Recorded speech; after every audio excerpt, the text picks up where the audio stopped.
Hi అండి, welcome to క్రాంతీస్ హర్విల్లు. ఇవాళ మీకోసం తీసుకొచ్చాము పచ్చి మామిడికాయతో షర్బత్ మ్యాంగో స్ప్లాష్. దీనికోసం ముందుగా మామిడికాయల్ని ముక్కలుగా కట్ చేసుకొని మరుగుతున్న వాటర్లో వేసి చక్కగా బాగా మెత్తగా ఉడికించుకోవాలి. ఇందాక వీడియోలో చూపించాను కదండి, అంత మామిడికాయకి వచ్చి మీకు ఇంచుమించుగా ఒక 400 గ్రామ్స్ షుగర్ పడుతుంది. షుగర్ సిరప్ కోసం ఒక గిన్నెలో ఒక కాఫీ గ్లాస్ అంత వాటర్ పోసుకొని అందులో 400 గ్రామ్స్ షుగర్ వేసుకొని బాగా మరిగించుకోవాలి. ఈ మరుగుతున్నప్పుడే మనము మామిడికాయ తొక్కలు కూడా ఒక 4-5 దాంట్లో వేస్తే మ్యాంగో ఫ్లేవర్ అంతా షుగర్ సిరప్లోకి దిగుతుంది. బాగా పాకం దగ్గర పడిన తర్వాత ఈ మ్యాంగో మనం పీల్స్ వేసుకున్నాం కదా, అవన్నీ తీసేసి ఆల్రెడీ ప్యూరీని ఇందాకే మనం చల్లార్చి పెట్టుకున్నాము.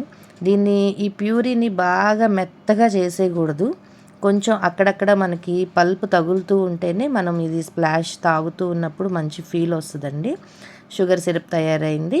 ఇప్పుడు దీంట్లో మనం ప్యూరీ వేసి బాగా కలుపుకొని, మార్కెట్లో మనకి అన్ని రకాల స్క్వాష్లు దొరుకుతాయి, కానీ ఈ రా మ్యాంగో స్క్వాష్ మాత్రం మీకు ఎక్కడా దొరకదు.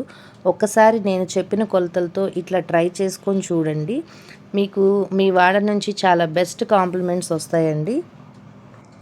నేను ఇంట్లో తయారు చేసేటప్పుడైతే ఫుడ్ కలర్స్ అసలు వాడను, కానీ ఇప్పుడు వీడియో కోసమని కొంచెం ఒక 1/2 స్పూను గ్రీన్ కలర్ వేశాను. మీకు ఇష్టమైతే ఫుడ్ కలర్ వాడండి, లేదంటే కలర్ని పూర్తిగా స్కిప్ చేసేయచ్చు.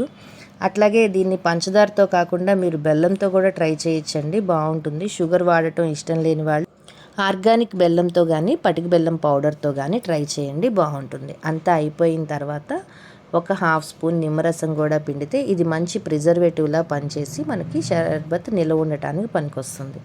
ఇప్పుడు తయారైపోయింది కదండి. ఒక 1/2 గ్లాస్ వాటర్లో 1/2 గ్లాస్ మనం స్ప్లాష్ కూడా కలుపుకొని ఒక 3-4 ఐస్ క్యూబ్స్ తోటి చక్కగా ఎంజాయ్ చేయండి. అంతేనండి, రెడీ అయిపోయింది మన రా మ్యాంగో స్ప్లాష్. ఈ సమ్మర్ హీట్ని బీట్ చేయడానికి మీరు కూడా ఒకసారి ఈ రెసిపీ ట్రై చేసి చూడండి. పెద్దవాళ్ళ నుంచి చిన్నపిల్లల వరకు అందరూ దీన్ని చాలా ఇష్టపడతారు.